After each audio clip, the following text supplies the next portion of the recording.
Callum was married to Victoria for 19 years. We have two daughters, Emilia, 16, and Riley, 13. The early days of raising the kids? Oh, those were a joyride straight from hell. Finances were tight. We were sleep-deprived zombies, and both of us were working full-time jobs while pretending we weren't silently plotting each other's demise. The arguments back then weren't about life's big philosophical questions like, what is love? No, it was more like, who changed the last diaper? And why does the fridge only have ketchup and sadness in it? We'd have these legendary fights about who was giving more, as if parenthood was some competitive sport. Spoiler, we both lost. But as the girls grew up, things smoothed out. I started to believe we were unbreakable. If we survived those years of financial famine and emotional chaos, then surely the future was going to be smooth sailing. Right? Wrong. Destiny doesn't play fair. 3 years ago, everything flipped upside down. That year had already taken the wind out of me. I lost my father unexpectedly in October, and grief hit me like a freight train. My mother? She was gutted. She'd spent 55 years with the man. He was her husband, her companion, her entire routine. Now she was stuck rattling around that house by herself, claiming she could still feel his presence. Which, great, but the rest of us were worried she was eating canned soup alone every night and talking to his armchair. We asked her to come stay with us, but she refused. I couldn't blame her, though. After 55 years, if the house felt like him, it was probably the only thing keeping her sane. Still, it was tough leaving her behind while I dragged myself back into the grind of work and family life. My daughters saw how low I was sinking. Emilia, clever girl, came up with the idea. Dad, let's spend Christmas with Grandma. It'll cheer her up, and it'll cheer you up too. Brilliant. I almost cried on the spot. When I suggested it to Victoria, she nodded and said, you know what? That's actually a good idea. The girls need to see their grandmother, and your mom could use the company. I swear, in that moment, I wanted to nominate her for Wife of the Year. Finally, we were on the same page. But then, plot twist. A week before Christmas, Victoria casually drops a bombshell. Callum, I've changed my mind. I'm going to spend the holidays with my friends instead. I blinked. Sorry, what? She repeated it like it was the most natural thing in the world. Yeah, the girls can go with you. My friends and I booked a resort this year. I stared at her like she'd just announced she was joining a biker gang. Wait, you're ditching Christmas with your grieving mother-in-law and your devastated husband for wine tasting? Her face lit up. Exactly. We'll be at this beautiful resort, sipping wine, talking about life. And that's when I felt like someone had slapped me with a stocking full of coal. She wasn't just bailing. She was bailing for a spa holiday with Pinot Grigio. She leaned back smugly and added, and chatting about lives. Everyone in her group, apparently, was ditching family time that year. It was like they had formed some kind of holiday cult, the sisterhood of Chardonnay and bad decisions. And my wife? She was signing up like it came with a free tote bag. When I pressed her for a sensible reason, because, you know, abandoning Christmas with your grieving husband and kids usually requires at least a halfway decent excuse, she exploded. Callum, I've given 2 decades to this family. 2 decades. Now I need something for myself. I stared at her, absolutely gobsmacked. Something for yourself? Like a wine-fueled vacation while your husband's eating mashed potatoes with his mother's tears in them. Her tone was cold, detached, like I was negotiating with a customer service rep who hated her job. This wasn't the woman I'd known all these years. Victoria had never been the kind of person to spend Christmas without family, especially her girls. The same woman who once made us dress up as elves for a family photo was now saying, nah, I'm good. I'll take Rose instead. I tried talking it out. Multiple times. Is this about my mom? Did she say something? Did she criticize your stuffing recipe? What are we talking about here? She rolled her eyes. Callum, don't make this about your mother. Your mom and I are fine. I just want this for myself. Which was weird, because, sure, my mom and Victoria weren't exactly gossiping over coffee together, but there had never been drama. Cordial, polite, civil, like 2 coworkers forced into the same office birthday party. That was their dynamic. Still, she dismissed the idea completely and doubled down. I've already made plans. I'm going with my friends whether you like it or not. Now, here's where my genius brain kicked in. Instead of just letting it go, I thought, hey, maybe I can save this. Maybe I can join in and turn this into a couples thing. Yeah, brilliant. So I said, okay, fine. What if I come with you? I'll change plans. We'll skip the family trip and I'll go with you. You, me, wine, your friends. What could be better? In hindsight, it was pathetic. But after losing my dad, I realized how badly my mom longed for him. She craved her partner. It made me see just how important it is to stick with your spouse through thick and thin, especially as you get older. I wanted us to have that kind of connection. But Victoria? She shut that door immediately. No, Callum. I need space. I need some alone time. The day we were flying out, I was doing my usual last-minute panic packing routine. You know, shoving socks into corners of the suitcase like I was playing Tetris on expert mode. Couldn't find my old hoodie, though. That thing was basically my emotional support garment. I remembered Victoria had borrowed it, so I wandered over to her side of the closet. Big mistake. Huge. While digging around, I found a shopping bag tucked under a neat little pile of clothes. And it wasn't the usual, oh, this just got thrown here by accident kind of pile. No, this was deliberately hidden, like she was smuggling contraband across a border. Curiosity got me. I pulled it out, and what do I find? A brand new set of lingerie. Thongs. Plural. Not one, not two, but 3 or 4. I lost count because I was too busy trying to remember if my wife even knew how to spell thong. In 19 years, she had worn one exactly once. And let's just say, it was such an uncomfortable disaster that it never saw daylight again. The tags were still on. Receipt dated 3 days earlier. I stared at that bag like it was radioactive. Usually, Victoria flaunted new clothes like she was auditioning for a shopping channel. Callum, do you like this dress? Callum, should I return these shoes? But lingerie? Hidden? Why? I wanted, desperately, to come up with a nice, innocent reason. Maybe she bought them as gag gifts for her friends. Maybe they were for a bachelorette party I didn't know about. Heck, maybe she'd suddenly taken up competitive lingerie collecting. Anything would have been better than the ugly, obvious thought. This wasn't for me. We hadn't even been intimate in over a week. Too busy fighting about the trip. And thongs weren't exactly the peace offering I was expecting. I considered digging further, hunting for secret receipts, a hidden burner phone, maybe a neon sign that said cheating evidence here. But the clock was ticking. I had a flight to catch, 2 daughters ready to see their grandmother, and a mother who had probably already baked enough cookies to feed an army. So I did what any emotionally stable, totally not in denial husband would do. I put everything back exactly how I found it, and pretended it didn't exist. Perfect crime scene cover-up. CSI would have been proud. We left for the trip. My mom was thrilled to see us, especially the grandkids. She lit up like it was the best Christmas miracle since sliced bread. Meanwhile, I was sitting there, quiet and distracted, replaying the image of neon-colored thongs in my head like a cursed Christmas carol. Victoria? Barely a whisper. She called the girls once, briefly, on Christmas Eve, with all the enthusiasm of a telemarketer reading a script. To me, a single text, Merry Christmas. No kissy emoji, no heart, not even a half-assed snowman. Just 2 words, like I was an ex-coworker she was being polite to. For a moment, I thought of cutting the trip short, flying back, and confronting her. But honestly, I didn't even know what I'd say. Hey, honey, quick question. Why do we own more thongs than days of the week now? Yeah, that would have gone well. So I didn't. I just stayed put, smiled for the kids, and shoved it all down like an emotional burrito. And then, after the holidays, we came back home. And suddenly, she was the perfect wife. She drove to pick us up from the airport, even though I'd told her 100 times that I could manage. But no, there she was, practically jumping out of the car like some long-lost lover in a rom-com. Hugging, kissing, acting like the last few weeks hadn't happened.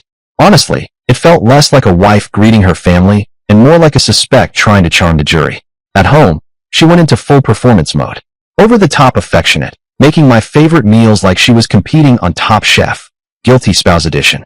She even tried initiating sex that night, all sultry-eyed. But me? Nope. Hard pass.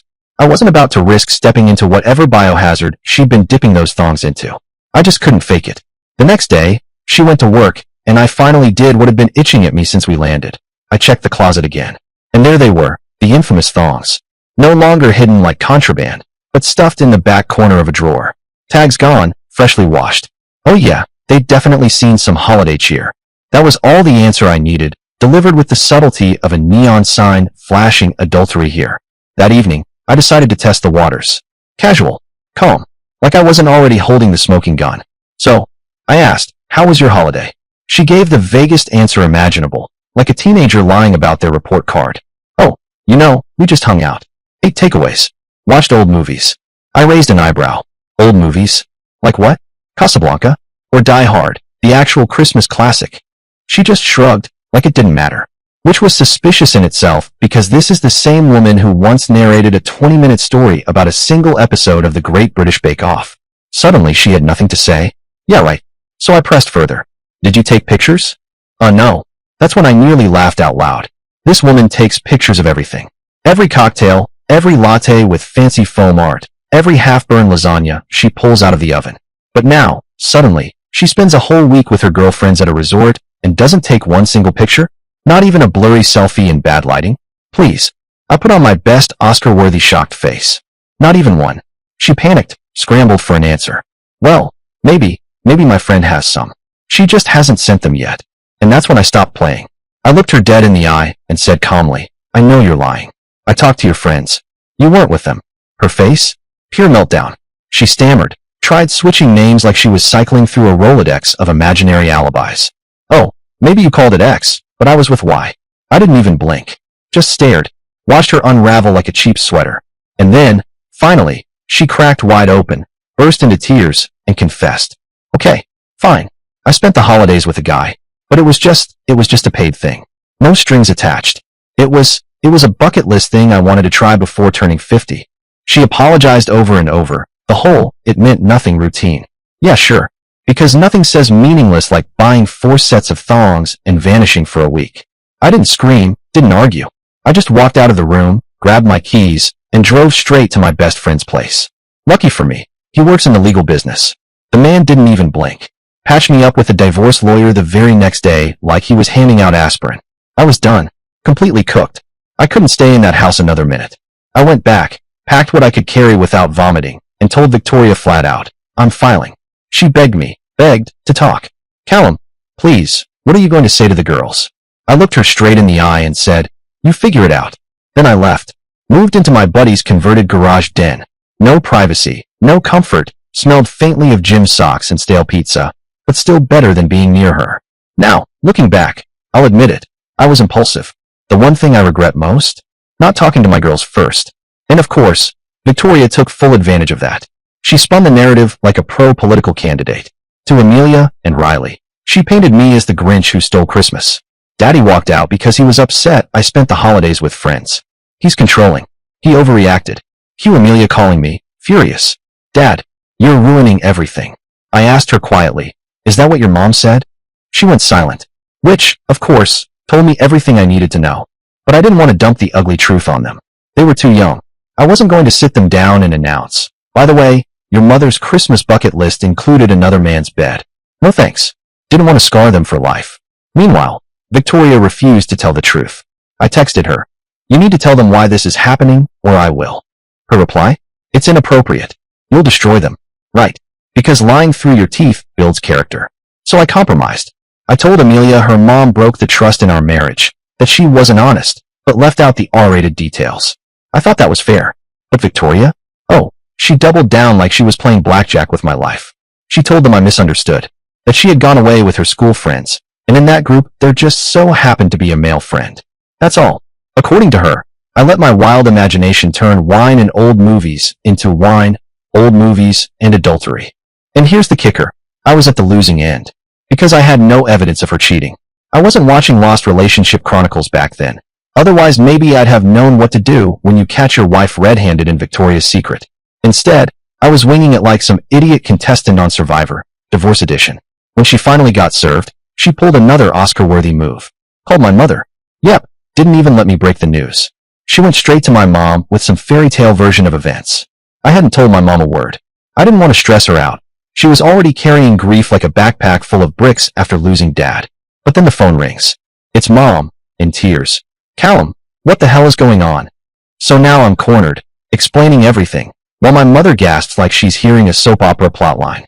She was devastated. Said she always suspected Victoria had a manipulative streak, but she never thought she'd go for the full villain arc. She warned me that Victoria had the girls wrapped around her finger now. Spoiler alert, she was absolutely right. The divorce process? Brutal. It was less amicable separation and more Game of Thrones, but without the dragons to make it fun. Victoria never once admitted she cheated. Not once. She clutched her pearls and played the victim like she was auditioning for daytime TV. Her script went like this. I was mentally unstable, emotionally distant, and oh yes, the cherry on top, I abandoned the family. That last part was rich, considering I was the one still finding my socks in a garage den. And since we live in a no-fault state, none of it mattered.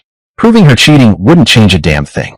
You could have walked into court with a slideshow presentation titled Exhibit A, Victoria's Holiday Thongs. and the judge would still shrug and say, "Doesn't matter." In mediation, she cried. Actual tears. Said she was worried about the girls growing up without a father. Meanwhile, I'm sitting there thinking, "Lady, you're the one holding the chainsaw to the family tree, not me." End result? She got everything. The house, custody of the girls, half my savings, half my retirement. It was like getting mugged, and then having the mugger drag you to court and win the right to mug you again. Say hello to real life, listeners. There was no Ron Jeremy to save me. No soup maker, and damn, there was no Scarlet Judge. Silver lining, I got visitation rights. Sounds nice on paper, but the girls didn't want to see me. At all.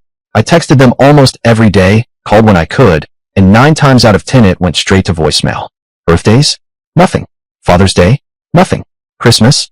Just me, a sad plate of takeout, and my phone sitting there like a tombstone. It broke me. For months, I was a zombie. Work, home, sleep, repeat. I didn't talk to anyone.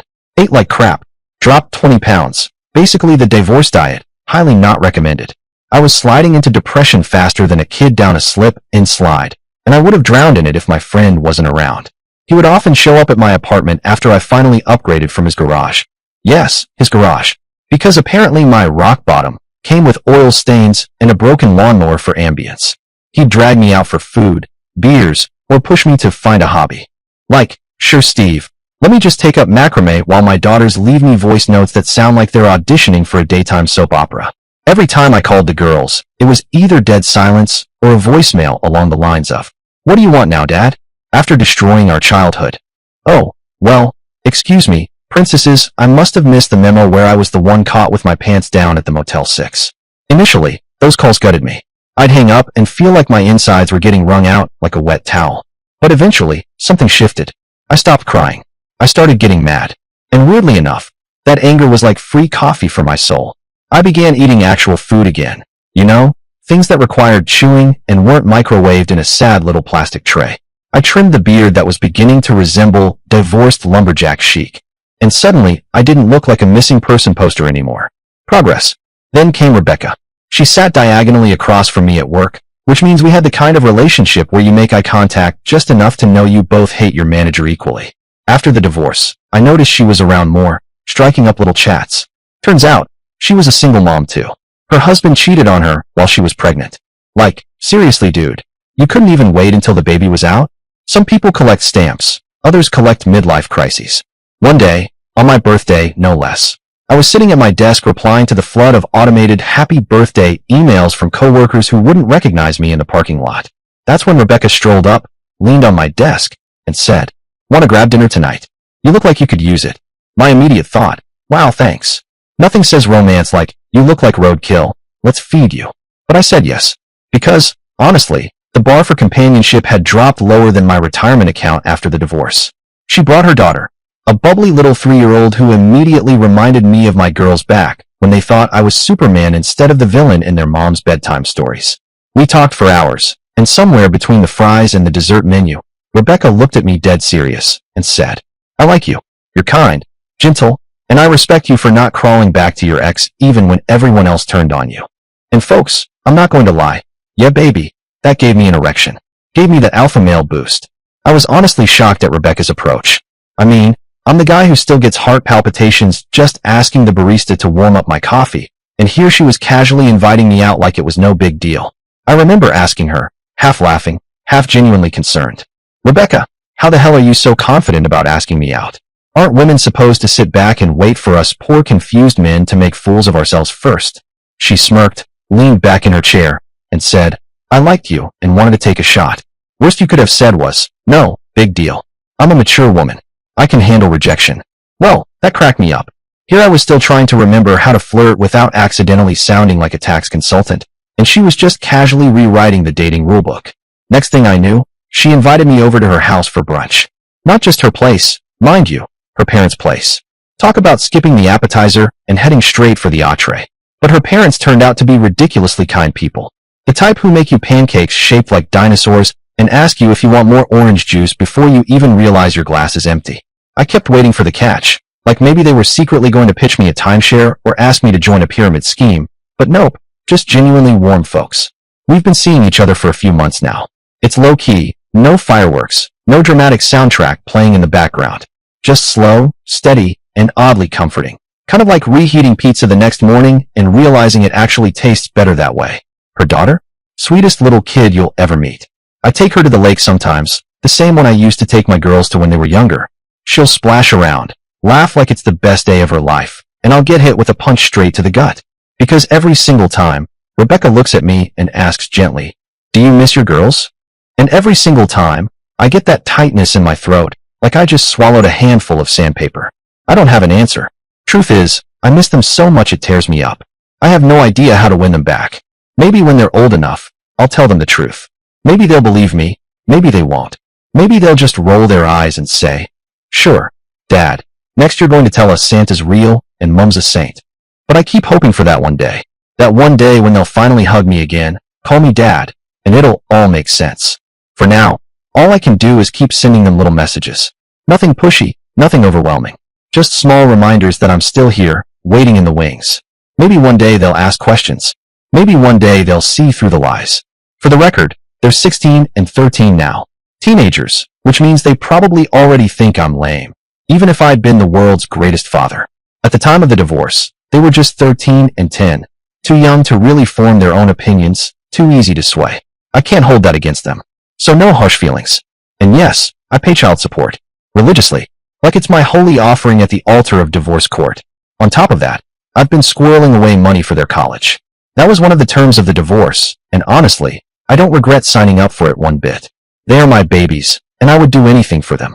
It's funny how life can throw a year at you like it's tossing out expired milk. One minute, I was slogging through the daily grind. The next I was waking up and realizing Rebecca had quietly become a permanent fixture in my house. Not officially. Mind you, her mail didn't come there, but her shampoo bottles sure did. And let me tell you, those things multiply like rabbits. One day it was just my lonely 2-in-1 shampoo/soap/dishwasher/dog shampoo combo. And suddenly, I had 5 pastel bottles lined up like soldiers, all promising coconut hydration or Moroccan argan miracles. Weekends? They belong to us. We'd take her daughter out to parks and lakes, me pretending I enjoyed ducks more than I really did. Rebecca had this way of making even a stale sandwich at a picnic blanket taste like an event. I hadn't felt that in years, probably since my wife's spending the holidays with friends phase began. And then came Mom. My anchor, my nag, my human reminder to wear socks indoors. She fell sick, and Rebecca and I both knew she couldn't stay alone. We got her into a care house. She actually liked it there, probably because for once she had someone other than me to criticize. The best part? She met Rebecca. Finally, she said, patting Rebecca's hand. He's not going to die alone with only his TV remote for company. Real confidence booster, my mom. But she was genuinely relieved that I had someone, and she didn't hold grudges. Even after Victoria and I detonated our marriage, Mom kept the door open for my girls. Birthdays, holidays, even random Tuesdays, she always reached out. She was the kind of woman who sent cards even if she knew they'd end up in the trash. And then, just like that, she was gone. Peacefully, in her sleep. Which is exactly the opposite of how I planned to go. Knowing my luck, I'll probably choke on a chicken wing in public. I was gutted. After Dad, Mom was all I had left. And the thought that my daughters wouldn't have her anymore, that was the gut punch. So I did something monumentally stupid. I drove to my old house. Riley opened the door, arms crossed, eyebrow arched like she was auditioning for world's most judgmental teen. "Where's your sister and your mom?" I asked, voice already wobbling. She made a face like I'd shown up with a dead raccoon. "Why are you here?" That did it. No greetings, no hugs, no nothing. Just a brick wall and skinny jeans. "Your grandma passed away last night," I said, tears spilling before I could stop them. "Thought of informing you guys in person. That was my first actual tear since the news." And she? Silent. Not a word. Just stood there like an extra in a zombie film. I didn't even wait. Walked back to my car, shut the door, and cried like a baby for 5 whole minutes. Ugly crying too, the kind that makes you look like your face is melting. Then I drove back, thinking, yep, great idea, Callum. Stellar move. Definitely worth the emotional sucker punch. Victoria called. Straight to voicemail. She texted, asking about the funeral, saying she and the girls wanted to attend. I thumbed back. I'm yet to decide on that. We'll update once I have it sorted out. When I walked in, Rebecca was already home, bag open, calmly folding my stuff into it. For a split second, I thought she was leaving me. I panicked. Great, first my mom, now my girlfriend. What's next? My dog runs away. Oh wait, I don't have one. But then she looked up and said, I've left my daughter with my parents. I'll be accompanying you. I told her to come on the funeral day, but she insisted on going with me. We flew out the same night. Rebecca, bless her heart, was basically my co-pilot through the mess. Handled logistics like she was running a Fortune 500 company instead of a small-town funeral.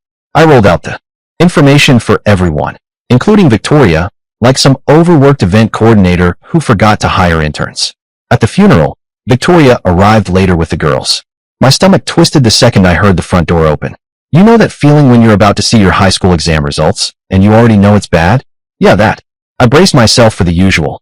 Cold shoulders, quick hellos, maybe even that classic courtroom blank stare I'd collected years ago like some kind of divorce trophy. But then, it happened. Both girls rushed toward me and hugged me tightly. Hugged me. I half wondered if they mistook me for someone else. We cried, and that moment stretched out like an eternity. They kept saying sorry, which, honestly, was the best soundtrack I'd heard in years. Then Victoria came forward, lips moving, and the impossible words fell out. I'm sorry, too. I nodded, because what do you even do with that? Throw confetti? Do a victory dance? No, just nod. She looked more human than I'd seen her in years, like the Victoria I once knew was still hiding in there behind the ice walls and courtroom scripts.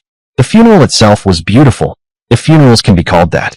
Friends, neighbors, a few relatives showed up to pay their respects.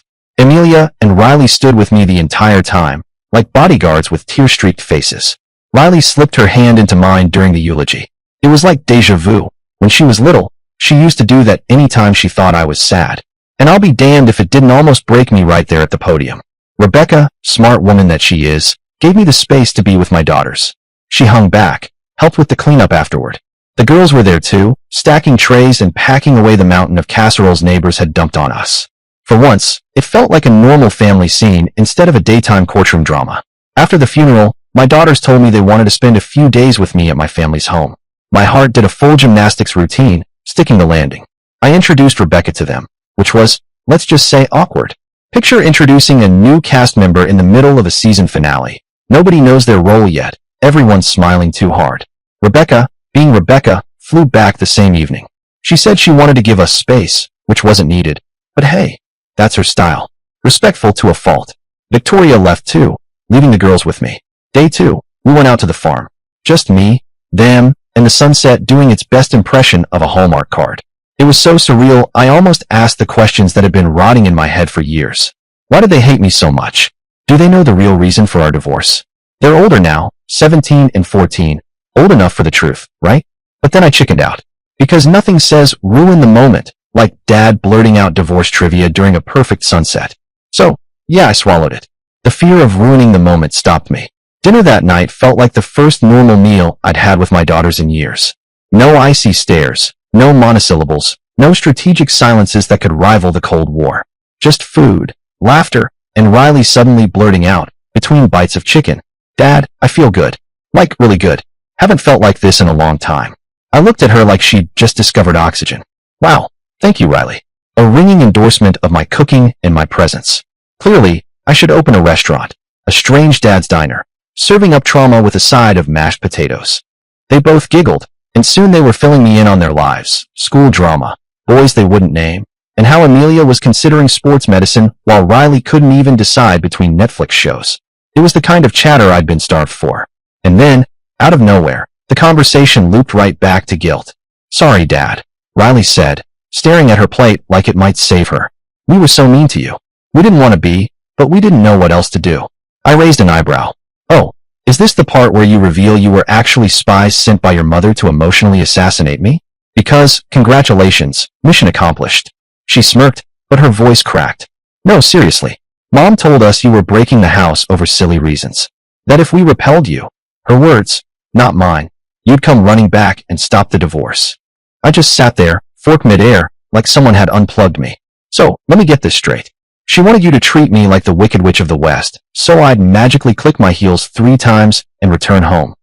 Basically, Riley muttered. And you thought this was reasonable? I asked, leaning back. Amelia piped up. We thought it was the only way to keep the house together. We didn't know what else to do. We were kids. Kids. I said. Amelia, you were 13 going on 40 when you staged that silent protest at the custody hearing. Riley, you once slammed a door in my face so hard I thought you were auditioning for WWE. Don't sell yourselves short. You were highly skilled emotional operatives. The room went silent. The only sound was my mom's old clock in the corner, ticking away like it was keeping score of my blood pressure. Then Riley whispered, "Please forgive Mama. She might have made a mistake, but she really did a lot to try to save the family. We know we hurt you, only because we didn't want our house to break."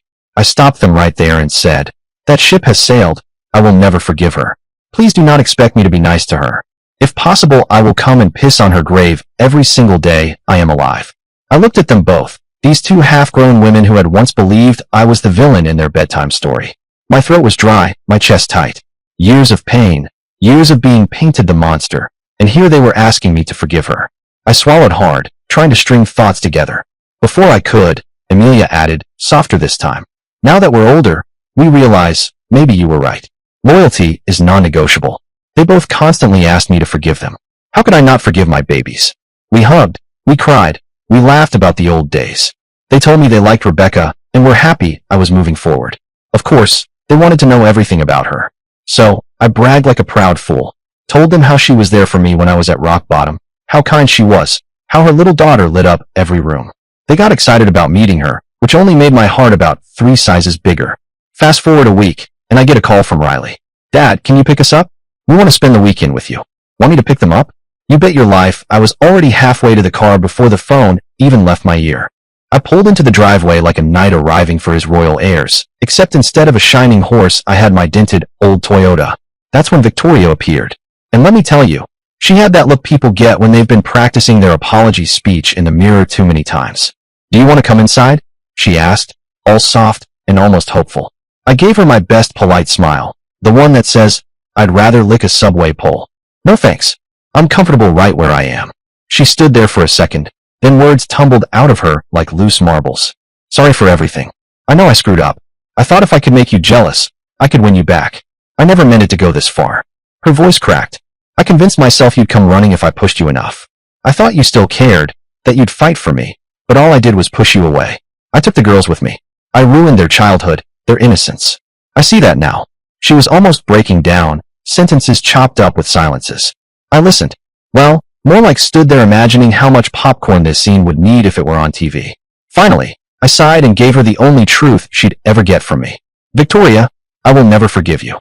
Not today, not next week, not in some magical alternate universe where pigs fly and you make decent decisions. You don't get to nuke the house and then ask me to admire the ashes. So, thanks for the speech, but no, not happening." And with that, I turned on my heel, walked back to my car like the credits were about to roll, and didn't look back. There was nothing left to talk about. The girls came out with their backpacks, and I brought them home. Rebecca was nervous, so nervous that she admitted to me the night before that she didn't want to step on anyone's toes. I told her the only toes in danger were mine, because she kept pacing and nearly crushed them. When we pulled into the driveway, Rebecca opened the door with the kind of warm smile you only see in toothpaste commercials. Her daughter peeked out from behind her leg, clutching a stuffed bunny like it was a security clearance badge. The first few minutes? Painfully awkward. Amelia and Riley sat on the couch like 2 suspicious detectives evaluating the crime scene of my life, while Rebecca's daughter stared at them from across the room like they were strange new zoo animals. Then Riley broke the silence. She looked at Rebecca's little girl and asked, "Do you want to draw with me?" Boom! I shattered. The kid's face lit up like Christmas morning, and before I knew it, they were sprawled on the floor with markers, paper, and enough snacks to qualify as a mini buffet. Amelia, not to be left out, joined in, and within an hour they were laughing like they'd known each other forever. I caught Rebecca leaning in the kitchen doorway, watching them with this misty-eyed look. She whispered, "You've got good girls. Your ex raised them well." I just nodded because, honestly, what was I going to say? Yeah, Victoria ruined my life, but sure, she nailed the parenting gig. No thanks. Instead, I muttered, "Let's get one thing straight. My ex-wife was a manipulative bitch. The girls are good because they've got my genes, not because she sprinkled some magic mom dust on them." Rebecca smirked, shaking her head like she knew I wasn't entirely wrong, but was choosing not to argue. "Still," she said softly, "they turned out beautifully." I gave her a half grin. "That's called genetic jackpot, sweetheart. You're welcome." Over the next few weeks, the girls started visiting more often. Sometimes they'd bring over old photo albums from the house. We'd sit around flipping through them, and I'd pretend not to cringe at the bowl haircut I had in 2003. Other times, they'd just hang out and help Rebecca's daughter build blanket forts in the living room that looked more structurally sound than most of the apartments I've rented. One evening, As I walked Amelia and Riley to their car, Amelia sighed and said, "I wish we hadn't wasted so much time." Riley nodded. "Yeah, we can't get it back, but we can be here now." Bittersweet doesn't even cover it. The reconciliation came at the cost of losing my mom. She would have loved to see this day, probably would have cried through 3 boxes of tissues, and then told me to fix my hair. Maybe this was her final gift, though, pulling us all back together when we'd all but given up. That night, Rebecca held my hand and said softly, "She'd be proud of you." For once, I didn't argue. I actually believe she's right. I never thought I'd get to a place where I could be in the same room as my ex-wife without wanting to throw passive-aggressive grenades across the table. But apparently, that's what time does. Heals wounds you swore would never stop bleeding. And now, Rebecca is permanently moving in with me next week. Rebecca and I got married last spring. Simple ceremony, nothing flashy. Because if you know me, you know I'm not about to blow 10 grand on flowers people are just going to sneeze at and toss in the bin the next morning. The venue was this little garden hall, cozy enough that you could hear every aunt whispering gossip under her breath. The girls, Amelia and Riley, were the maid of honors. They strutted in like they owned the place, smug as cats finally fed on time. Riley even whispered to me before the vows, "Dad, don't screw this up." Real confidence booster, that one. Victoria, of course, wasn't invited. I could practically hear her somewhere across town, huffing into her wine glass about how unfair life was. Probably telling anyone who'd listened that the wedding would have been so much better if she'd been in charge. Yeah, because what everyone needs on their big day is the ghost of divorce past nagging about the tablecloths. Rebecca looked stunning, and no, I didn't cry. My eyes were just leaking manly appreciation. When she walked down the aisle, the girls were grinning like they'd finally won the lottery after years of watching me fumble my way through single dad life. The vows were short and sweet. I promised to always make Rebecca coffee in the mornings and to never let her touch my power tools. She promised to put up with my sarcasm and occasional dad jokes. That's as binding as any contract, if you ask me. Afterward, we had a little reception with music, food, and way too much cake. Amelia grabbed the microphone and toasted us, to Dad and Rebecca, finally figuring it out.